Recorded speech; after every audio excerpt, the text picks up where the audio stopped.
아무리 착하게 살아도 불행이 찾아올 때가 있습니다. 파킨슨 병입니다. 2001년 2월 사랑의 전화복지재단에서 강의가 있던 날 오전, 저는 파킨슨 병이라는 진단을 받았습니다.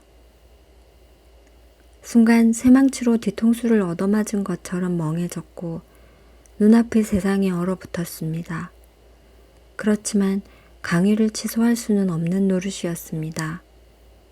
겨우 강의를 마치고 나와 택시를 타려는데 갑자기 눈물이 쏟아졌습니다. 파킨슨 병은 도파민이라는 신경 전달 물질을 생산하는 뇌 조직의 손상으로 인해 손발이 떨리고 근육이 뻣뻣해지며 몸이 굳고 행동이 느려지고 말소리가 잘 나오지 않는 등의 증상이 나타나는 신경퇴행성 질환입니다. 보통 65세 이후 나타나는 노인성 질환으로 알려져 있으며 교황 요한 바오르 2세, 권투선수 무하마드 알리, 배우 로빈 윌리엄스도 이 병을 앓은 것으로 알려져 있습니다. 그런데 43살의 파킨슨 병이라니 너무 잔인하지 않나요? 게다가 파킨슨 병은 우울증과 치매, 편집증 등의 증상을 동반하는데 저에게 그런 시련이 닥쳤다는 것이 믿어지지 않았습니다. 가장 끔찍한 사실은 파킨슨 병은 아직까지 딱히 치료법이 없어 회귀성 질환으로 분류되며 발병 후 15년에서 17년 정도 지나면 사망이나 심각한 장애가 나타난다는 것이었습니다. 그것은 곧 제 인생이 60세 전에 끝난다는 것을 의미했죠. 물론 18살 때 바로 위 언니가 교통사고로 세상을 떠난 후 방황하며 내일이 오지 않았으면 좋겠다는 생각을 한 적이 있었습니다. 하지만 어차피 살 거라면 잘 살아야겠다고 결심하고 난 뒤 누구보다 열심히 살아왔습니다. 그런데 왜 하필 저에게 이런 병이 찾아온 걸까요? 제가 뭘 그렇게 잘못한 걸까요? 시부모님을 모시고 살며 어렵게 두 아이를 낳고 이제 막 제 뜻을 펼쳐보겠다고 병원을 개업한 지 1년도 채 안 되었는데 왜 저에게 이런 일이 생기는 걸까요? 얼마 전까지만 해도 아이들을 데리고 미국으로 유학을 가서 정신분석 공부를 더 하려는 꿈에 부풀어 있었는데 그게 그렇게 큰 욕심이었던 것일까요? 큰아이가 중학생이고 둘째는 초등학생인데 그 아이들은 또 어떻게 하면 좋을까요? 당시 저는 평상심으로 환자들을 진료할 수 있는 상태가 아니었습니다. 그래서 일단 병원 문을 닫고 집에 있는데 거의 한 달 동안을 침대에 누워만 있었죠. 만약 제가 의사가 아니었다면 파킨슨 병이라는 진단을 받아도 병에 대해 잘 모르니까 덜 끔찍했을 수도 있을 것입니다. 하지만 저는 의사였고 병에 대해 너무나 잘 알고 있었기에 미래가 빤히 그려졌고 그것이 저를 더 우울하게 만들었습니다. 꼼짝도 안 하고 침대에 누워 한없이 천장만 쳐다보는데 별의별 생각이 다 들었습니다. 저는 제가 불치병 환자가 되어 의사로부터 몇 년 안 남았다는 소리를 듣는다면 남들과 다른 반응을 보일 줄 알았습니다. 그래도 의사니까 이성적으로 판단해 현실을 빨리 받아들일 거라고 생각했던 것이죠. 울고 불고 원망한다 해도 병이 사라지는 건 아니니까 말입니다. 그러나 저는 남들과 별반 다르지 않았습니다. 제가 왜 그런 병에 걸려야 하는지 이해할 수 없었고 눈앞이 깜깜했고 현실을 받아들이기가 힘들었으며 세상이 너무나 원망스러웠습니다. 그러는 사이 우울은 더 깊어져 갔고 차라리 이대로 죽어버리는 게 낫겠다는 생각이 들었습니다. 그러던 어느 날 문득 정신이 번쩍 들었습니다. 아니 내가 왜 이러고 있지? 나는 그대로인데 단지 달라진 게 있다면 내 미래가 불확실하고 현재가 조금 불편해진 것밖에 없는데 내가 왜 이러고 있는 거야? 내가 왜 오지도 않은 미래를 걱정하느라 현재를 망치고 있는 거지? 당시 저는 피곤하면 오른쪽 다리를 조금 끌고 글씨를 쓰는 게 힘들긴 했지만 환자들을 진료하고 일상생활을 하는 데 있어 중간중간 쉬어준다면 별 문제는 없는 상황이었습니다. 그런데 왜 오지도 않은 시간을 걱정하느라 침대에 누워 오늘을 망쳐야 하는 걸까요? 처음에는 루게릭 병이 아닌가 의심했는데 만약 그 병이었다면 5년밖에 못 살고 죽는 거였습니다. 그러니 루게릭 병이 아닌 것만 해도 얼마나 다행일까요? 파킨슨병 치료법이 아직은 없지만 계속해서 연구 중이니 앞으로 개발될 수도 있는 거였습니다. 그리고 저희 뇌에서 도파민 분비 세포가 80% 사라졌지만 그래도 아직 20%는 남아 있습니다. 즉, 제 노력 여하에 따라 병의 진행 속도를 늦출 수 있는 것이었습니다. 그래서 저는 일어나 다시 병원에 나가기 시작했습니다. 환자들을 진료하고 강의를 나가고 집안일을 하고 아이들을 보살피는 일상으로 돌아간 것이죠. 그런데 놀라운 일이 벌어졌습니다. 도파민 작용제는 보통 치료 효과가 3년 가는데 저는 그 약으로 12년을 버텼습니다. 2013년 그 다음 단계 약인 레보도파를 쓰기까지 말입니다. 또한 저는 그 12년 동안 책을 5권 썼으며 진료와 강의도 계속했습니다. 다행히 치매 현상은 아직까지 나타나지 않았고 우울증도 경미한 편입니다. 만약 그때 침대에 계속 누워 병을 원망하고 세상을 원망하며 지냈다면 어땠을까요? 몸을 움직이지 못하고 치매에 걸리고 우울증에 늪에 빠져 허우적대는 저를 상상하며 그 시간을 보냈더라면 지금의 저는 없었을 테고 그저 의미 없는 하루하루가 반복되었을 것입니다. 살다 보면 예기치 않은 불행이 닥쳐올 때가 있습니다. 그것을 피할 수 있는 방법은 없습니다. 하지만 그 후의 시간을 어떻게 보낼지는 제가 어떻게 마음 먹느냐에 달려 있습니다. 똑같은 12년이라도 그 결과가 확실히 다른 것처럼 말입니다. 그것이 제가 2001년 2월에 파킨슨병 진단을 받고 깨달은 삶의 진실입니다.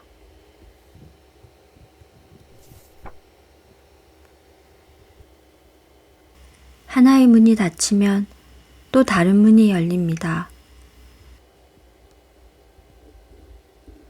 지금으로부터 47년 전 바로 위 언니가 대학교 입학을 앞두고 교통사고로 갑자기 세상을 떠났습니다. 그런데 슬퍼할 겨를도 없이 한 달 뒤 할머니마저 세상을 떠났고 저는 고등학교 3학년이 되었습니다. 저는 어떻게든 버텨야 했습니다. 언젠가 언니는 역사학자가 되고 저는 의사가 되기로 약속했는데 그 약속을 지키기 위해서라도 악착같이 공부해야 했습니다. 그렇게 해서 결국 목표했던 의대에 들어갔지만 갑자기 모든 것이 허무하게 느껴졌습니다.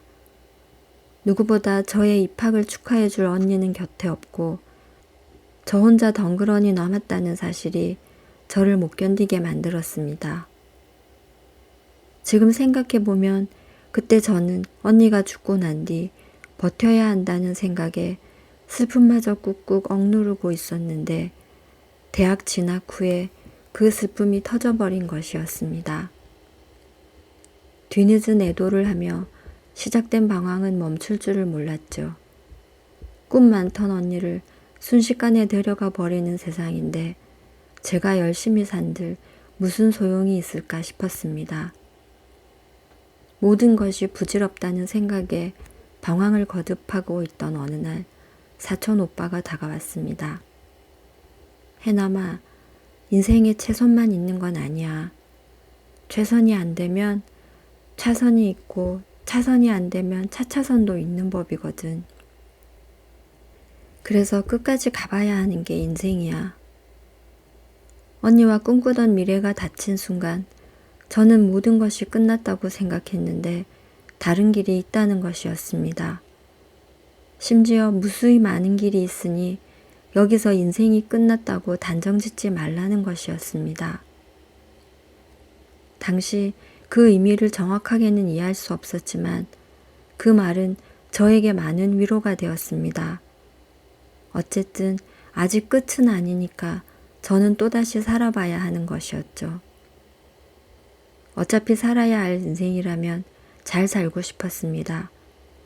그래서 의대에서 예과와 본과를 거치는 6년 동안 누구보다 치열하게 살았습니다.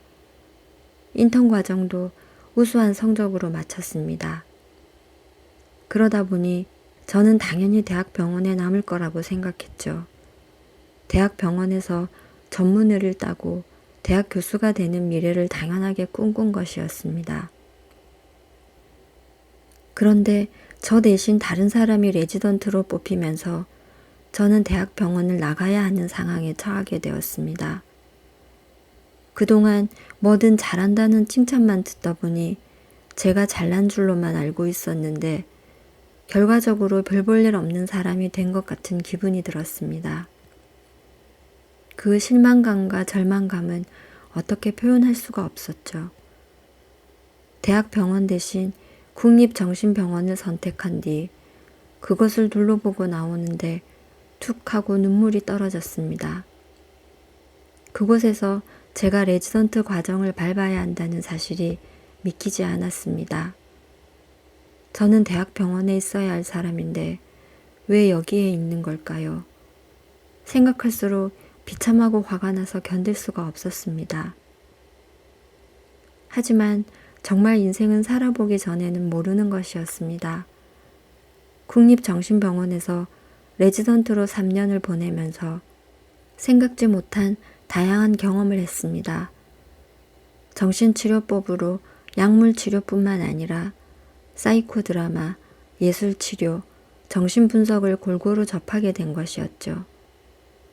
대학병원에 남았다면 결코 해보지 못했을 소중한 경험들이었습니다. 특히나 그때만 해도 사이코 드라마를 하는 경우가 거의 없다 보니 제가 사이코 드라마를 치료법으로 사용한 것이 사람들 눈에 띄기 시작했습니다. 그뿐만이 아니었죠. 나중에는 레지던트들을 지도 감독하는 일을 하며 제가 더 많이 배웠습니다. 남에게 가르치는 수준이 되려면 끊임없이 연구 논문들과 각종 사례를 공부해야 했기 때문입니다. 대학병원에 남지 못했을 때 저는 또다시 인생이 끝났다고 생각해 절망했었습니다. 그런데 차선으로 선택한 국립정신병원에서 다양한 경험을 하면서 제가 무엇에 관심을 가지고 있으며 무엇을 잘할 수 있는지 앞으로 정말 하고 싶은 건 뭔지도 알게 되었습니다. 만약 대학병원에 남았다면 주어진 길에 맞춰가야 한다고 생각했을 것입니다. 저는 이렇게 최선이 아닌 차선의 길에서 더 많은 가능성을 발견했고 제가 미처 생각지 못한 것들을 배울 수 있었습니다. 사람들은 자기가 원하는 것은 꼭 이루어져야 한다고 생각합니다. 그래서 다른 길이 있을 수도 있는데 원하는 게 이루어지지 않았다는 이유만으로 실패했다고 단정짓습니다. 하지만 그것은 하나의 문이 닫힌 것일 뿐 그 이상도 그 이하도 아닙니다. 게다가 하나의 문이 닫히면 또 다른 문이 열립니다. 그러니 최선이 이루어지지 않았다고 해서 좌절할 필요가 전혀 없습니다. 사촌 오빠의 말처럼 최선이 아니면 차선이 있는 법이고 차선이 아니면 차차선이 기다리고 있는 법이니까요. 그리고 저처럼 차선의 길에서 미처 생각지 못한 더 큰 가능성을 발견할 수도 있습니다. 정말이지 가보지 않으면 모르는 게 인생이고 끝까지 가봐야 하는 게 인생이니까요.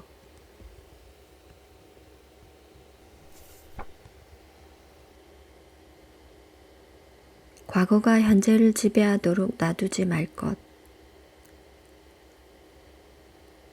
왜 그렇게 바보같이 굴었을까? 지나온 세월을 돌이켜보면 후회되는 일이 한둘이 아닙니다. 그럴 때면 속상하기도 하고 제 자신이 밉기도 합니다. 그런데 후회는 고통스럽지만 달콤합니다. 그때 그런 잘못을 안 했더라면 이란 가정법은 잘못된 과거를 되돌릴 수 있을지도 모른다는 헛된 상상 속으로 우리를 유혹하기 때문이죠. 그때 그 일만 아니었어도 나는 지금 더 잘 돼 있을 거야. 후회 속에는 이런 마음이 숨어 있습니다. 우리는 과거의 사소한 실수만 아니었어도 크게 바뀌어 있을 현재를 상상함으로써 손상된 자존감을 회복하고자 합니다. 그런데 이 경우 현재와 미래보다 과거가 더 중요해집니다. 그러므로 후회 속에 사는 사람들은 이미 지나가 버린 과거를 고치려고 현재와 미래를 담보로 내놓고 있는 것과 같습니다. 잘못된 과거를 되돌리고 싶다는 생각에 빠져 지금을 살지 못하는 사람들, 정신분석 치료를 받는 사람들의 대부분이 여기에 속합니다. 이런 환자들을 치료하다 보면 그들이 커다란 우주복을 입고 산다는 느낌을 받습니다. 우주복 안은 과거의 고통스러운 기억으로 가득 차 있죠. 그런데도 환자들은 감히 우주복을 벗을 엄두를 내지 못하고 그저 불안과 두려움에 떨며 과거에 얽매여 있습니다. 우주복을 벗으면 세상의 맑은 공기와 따뜻한 햇볕과 새로운 사람들을 만날 수 있을 텐데 차마 그럴 용기를 내지 못하는 것입니다. 폭력적인 아버지 밑에서 몸이 성할 날이 없었던 한 환자가 있었습니다. 그런데 그녀는 폭력적인 남자를 만나 결혼했습니다. 알코올 중독자인 아버지를 둔 여자가 알코올 중독자인 남자를 만나는 경우도 있었죠. 이들은 과거라는 우주복을 입고 살아가는 사람들입니다. 이렇게 도돌이표처럼 끔찍한 일이 반복되는 이유는 사실 내면에 상처 입은 어린아이가 성장하고자 몸부림치고 있기 때문입니다. 아무 힘이 없을 때 너무나 고통스럽고 충격적인 사건을 겪은 아이는 깊은 상처를 안고 마음속 깊숙이 숨어버립니다. 그리고 불안과 두려움에 떨며 성장하기를 멈춰버립니다. 그렇지만 그 아이도 어떻게든 고통에서 벗어나고 싶어 합니다. 그래서 과거와 똑같은 상황을 재현함으로써 그것을 없었던 일로 만들거나 극복하려고 애쓰는 거죠. 그러나 결과적으로는 과거에서 헤어나오지 못하고 그저 고통만을 반복하게 될 뿐입니다. 그처럼 과거에 묶여 꼼짝도 못하는 사람들이 스스로 문제가 있음을 깨닫고 문제를 해결해 나갈 수 있도록 돕는 것이 바로 정신분석입니다. 환자들로 하여금 자신의 문제를 직면하고 그것을 이해하고 풀 수 있도록 해석해주고 기다려주는 것입니다. 그런데 가끔 사람들은 저에게 그런 질문을 던집니다. 그래서요? 과거를 알면 어떻게 되는데요? 안다고 뭐가 달라지나요? 고통스러운 과거가 갑자기 없어지기라도 하나요? 그들의 말이 맞습니다.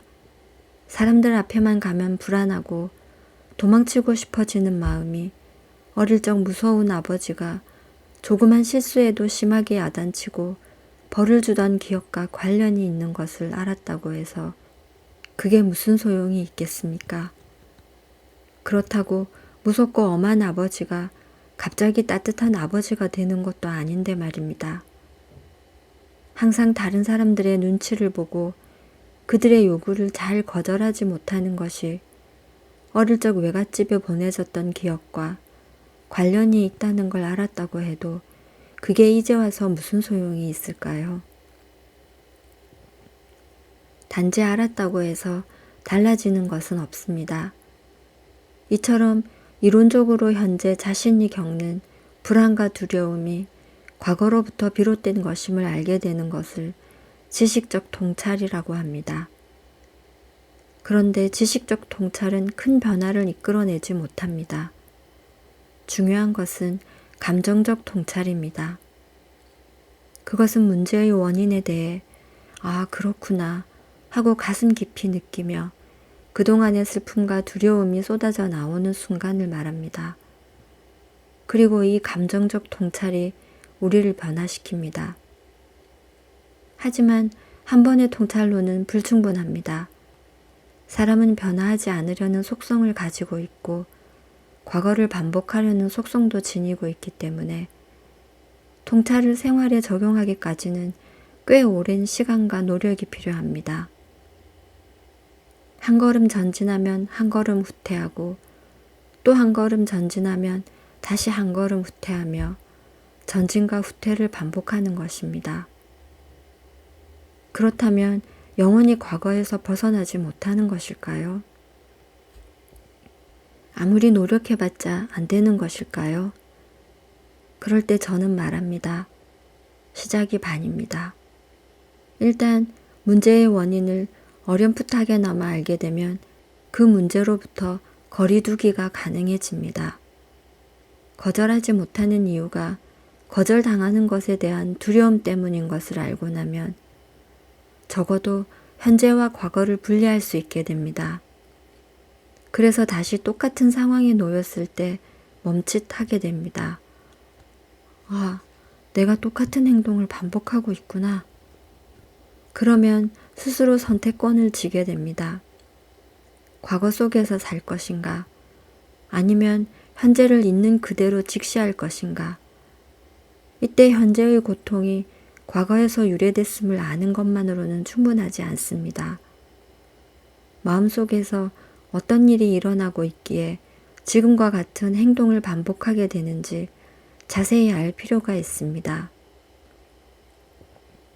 과거의 일이 지금의 심리 구조에 어떤 영향을 끼쳤는지 그 메커니즘을 이해해야 하는 것이죠.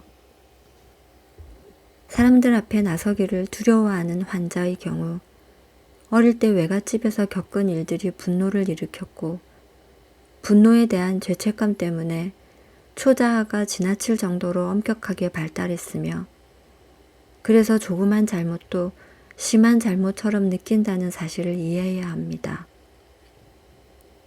또 자기 안에 존재하는 강한 분노 때문에 스스로를 나쁜 아이로 여기고 그것이 알려져 언제고 사람들로부터 버려지게 될까봐 불안해서 사람들과 가까워지지 못하고 있었음을 이해해야 합니다. 그래야 자신이 그렇게 나쁜 아이가 아니었음을 알게 되고 초자아가 좀 더 부드러워지면서 죄책감이 줄어들고 사람들과도 친밀한 관계를 맺을 수 있게 될 것입니다. 이 과정은 물론 어렵습니다. 그게 쉽다면 왜 정신분석 치료가 수년씩 걸리겠습니까? 그러나 만일 사랑하는 사람이 괴로움 속에서 자꾸 똑같은 행동을 반복한다면 당신은 어떻게 하겠습니까? 아마도 꼭 안아주며 그것은 모두 지난 일이라고 알려주고 다른 곳으로 데려갈 것입니다. 마찬가지로 당신 안이 상처받은 어린아이에게도 그렇게 해 주어야 합니다. 이제 당신은 무력한 어린애가 아닙니다. 당신은 어떤 문제에도 충분히 대응할 수 있고 행복을 설계할 수 있는 어른입니다. 만일 마음속 상처받은 어린아이가 당신을 짓누르고 있다면 그래서 알 수 없는 불안과 공포 때문에 현재 어떤 문제를 반복하고 있다면 과거에서 벗어나기 위해 노력할 필요가 있습니다. 과거의 어떤 경험이 당신을 힘들게 하고 있는지 정확히 이해하고 그것으로부터 자유로워지기 위해 애써야 하는 것입니다. 더 이상 과거가 당신의 현재를 지배하도록 내버려 두지 않았으면 좋겠습니다. 현재를 덮고 있는 과거의 무거운 이불을 걷어내고 밖으로 나와서 맑은 공기를 마시고 푸른 하늘을 보는 것입니다. 과거가 고통스러웠다고 해서 현재까지 고통스러워야 한다는 법은 없습니다. 과거가 고통스러웠다면 그것을 잘 지나온 당신은 그것만으로도 행복해질 권리가 있습니다. 분명 당신은 행복해질 것입니다. 과거의 슬픔을 인정하고 슬픔을 이겨낸 자신을 대견하게 바라볼 수 있다면, 행복해질 자격이 있다고 스스로 믿는다면, 새로운 방식으로 사는 모험을 두려워하지 않는다면 말이죠.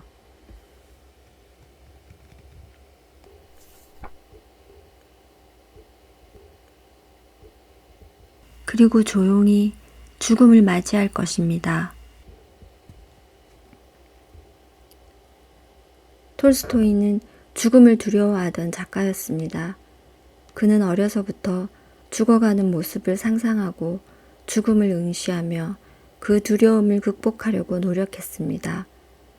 그 결과 탄생한 것이 바로 이반 일리치의 죽음이었죠.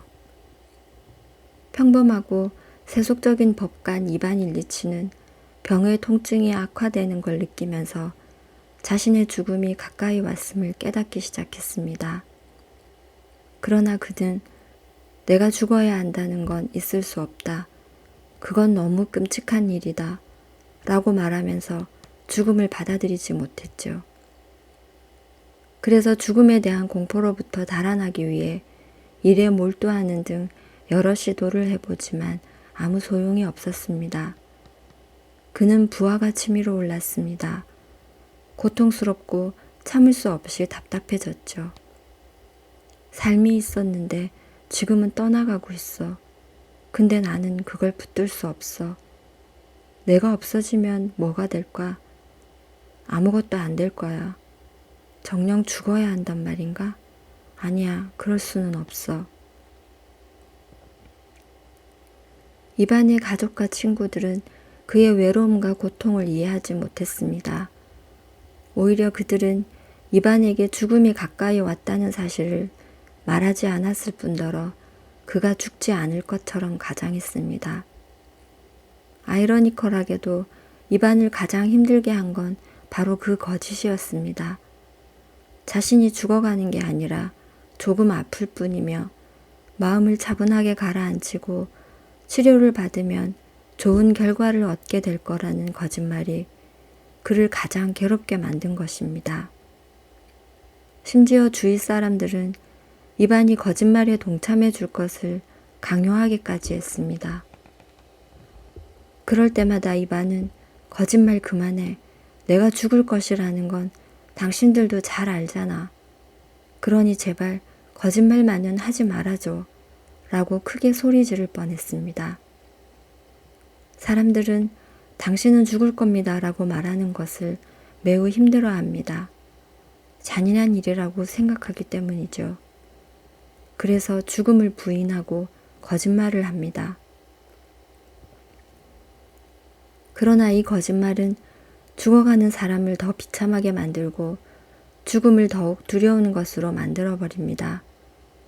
이반 일리치의 표현처럼 죽음을 앞둔 사람에게 아무도 나의 처지를 이해하려 들지 않고 동정하지 않는다 라고 느끼게 할 뿐이죠. 가장 안타까운 건 그렇게 서로가 뻔한 거짓말을 하는 가운데 죽어가는 사람이 자신의 삶을 정리하고 사랑하는 사람들과 작별할 시간을 놓쳐버리는 데 있습니다. 죽음을 앞두고 자신의 삶을 스스로 완성할 수 있는 기회를 빼앗기는 것입니다. 하지만 죽음 또한 삶의 일부분입니다. 모든 사람은 자신의 죽음을 자기 방식대로 맞아들이고 사랑하는 사람들의 보살핌과 사랑을 느끼며 생을 마감할 권리가 있습니다. 한편 인간은 죽을 때가 되어서야 살기 위해서뿐만 아니라 죽기 위해서도 다른 사람의 도움과 보살핌이 절실히 필요하다는 사실을 깨닫습니다. 생을 마감하는 시점에서 우리는 태어났을 때와 마찬가지로 자신을 온전히 다른 사람의 손에 맡깁니다. 심할 경우 먹고 씻고 배설하는 것까지 다른 사람의 도움 없이는 해결할 수 없는 상태가 되기도 합니다. 다시 한번 갓난아기 때로 돌아가는 것이죠. 다른 사람과의 관계 안에서 삶을 시작하고 다른 사람과의 관계 안에서 삶을 마감하도록 운명 지어진 게 바로 우리 인간이란 존재입니다. 이에 대해 톨스토이는 이반 일리치의 입을 빌어 다음과 같이 말합니다. 오랜 기간 고통에 시달린 뒤 어느 순간 이반 일리치는 고백하는 게 지독히 창피했지만 누군가 자기를 병든 어린애처럼 불쌍히 생각해 주었으면 하고 간절히 바랐다. 그는 누군가 살살 어린애를 달래듯이 자기를 어루만져 주고 입을 맞추고 자기를 위해 눈물을 흘려주길 원했다. 그는 자신이 요직에 있고 수염이 하얗게 새는 나이이기 때문에 그런 게 불가능하다는 것을 알고 있었다. 그래도 그런 대접을 받고 싶었다. 그러므로 죽어가는 사람의 손을 잡고 같이 울며 그를 어루만져 줄 수 있어야 합니다. 그가 편안한 위안 속에서 외롭지 않게 생을 마감할 수 있도록 도와야 합니다. 그것은 훗날 나에게 닥칠 죽음을 준비하는 일이기도 합니다. 우리 또한 죽음 앞에서 갓난아이가 될 터이고 누군가의 부드러운 손길을 절실히 원하게 될 테니까요. 어쩌면 죽어가는 사람들은 우리에게 죽는 법을 가르쳐주고 있는지도 모릅니다. 죽음은 삶의 일부입니다. 사람들은 살 때도 죽을 때도 인간의 존엄성을 잃지 않고 싶어 합니다. 그러면 도대체 어떻게 죽음을 맞이해야 할까요? 어떻게 해야 죽음에 대한 두려움을 극복하고 죽음의 운명을 받아들이며 죽음을 통해 우리의 삶을 성숙시키고 완성시킬 수 있을까요?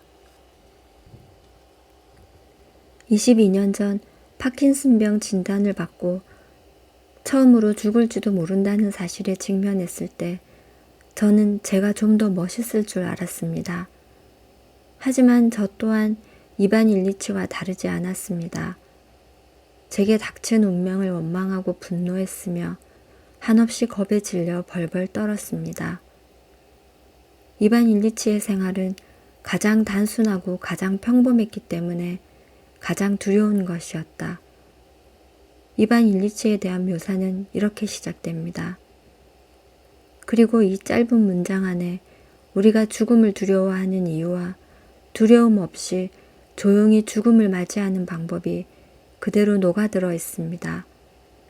지극히 세속적이었던 그는 출세와 허영심의 만족을 추구하며 살아왔습니다. 마치 자신의 일상에는 죽음이란 전혀 없는 것처럼 말이죠. 하지만 죽음 앞에서 이제껏 자신이 추구해온 것들이 얼마나 부질없는 것인지를 뼈저리게 느끼게 됩니다. 그래서 그는 자신이 잊고 살았던 즐거움과 우정, 희망 등을 기억해내기 시작합니다. 통증과 외로움에 시달리며 생명의 마지막 순간까지 사랑과 미움, 희망과 절망 사이에서 방황을 거듭하던 이반은 지나간 삶이 괜찮았다고 자신의 삶을 정당화하려는 것이 바로 자신의 죽음을 가로막고 있음을 알게 됩니다. 그러자 죽음에 대한 공포가 사라지고 최후의 순간 마침내 죽음을 향해 나아가는 존재가 이런 것이구나 하고 깨닫습니다. 이런 실존적 깨달음은 그에게 빛을 보여줍니다. 그는 그동안의 공포와 불안, 분노, 고통, 고독, 절망 등을 떠나보내고 가족들에게 연민의 정을 느끼며 신에게 용서를 빕니다. 그리고 어느 순간 이반 일리치는 큰 소리로 말합니다. 이렇게 좋을 수가. 그리고 그는 숨이 끊어지는 마지막 순간, 이제 죽음은 끝이다. 다시는 오지 않을 것이다 라는 생각과 함께 숨을 절반쯤 마시다 숨을 멈추고 긴장을 푼 뒤 조용히 숨을 거둡니다. 이처럼 죽음을 인정하면 현재를 더 세심하게 느끼며 거기서 인생의 참 행복을 찾을 수 있게 됩니다. 요즘 산다는 게 이렇게 행복한 거구나 하는 걸 새삼 느껴요. 천국이 바로 지금 제가 살고 있는 이곳이라는 생각도 들고요. 제가 살아가고 있다는 사실이며 제가 보고 듣는 것 하나하나가 다 섬세하게 느껴지며 경이로워요. 모든 것에 대한 감각이 살아나는 것 같아요. 물론 때로 숨차고 답답하지만 제가 살아있다는 사실이 그리고 희망을 품을 수 있다는 사실이 얼마나 행복하고 감사한지 몰라요. 지난날의 고통이 없었다면 지금도 이런 행복을 모른 채 어리석게 살고 있었을 거예요.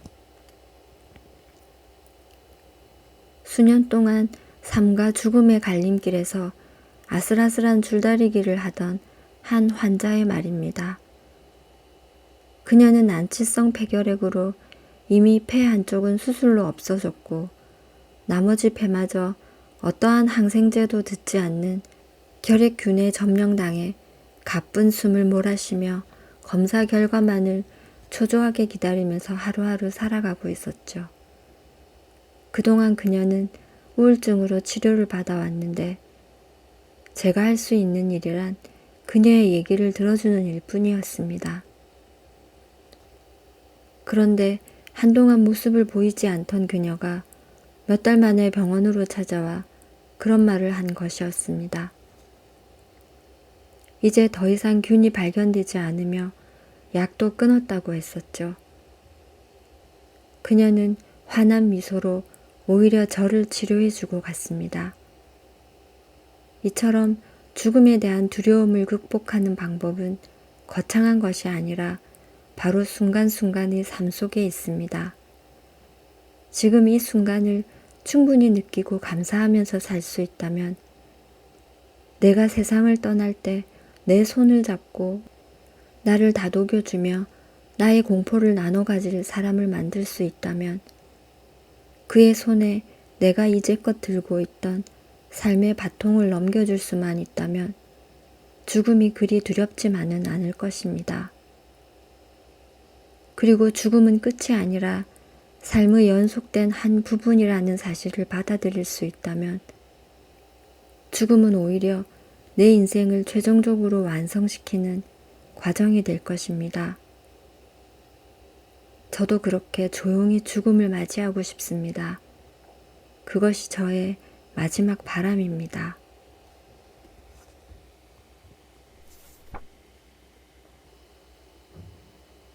안녕하세요. 책 듣는 밤, 책밤에 어떻게 살지입니다. 오늘 낭독해드린 책은 만일 내가 인생을 다시 산다면이었는데요. 살면서 후회라는 걸 하지 않는 사람이 있을까요? 결정할 당시에는 최선의 선택이라고 생각했지만 원하던 결과가 나오지 않았을 때, 상처 주고 상처받는 말들이 오고 가는 순간 조금만 더 참을 걸 하고 생각될 때, 실패할 게 두려워서 도전도 못 해본 것들 등등 정말 리셋 버튼이라도 있다면 누르고 싶을 만큼 후회될 때가 누구나 한 번쯤 있을 텐데요. 저는 한 번이 아니라 너무 많은 후회와 반성으로 가끔 스스로를 괴롭히곤 합니다.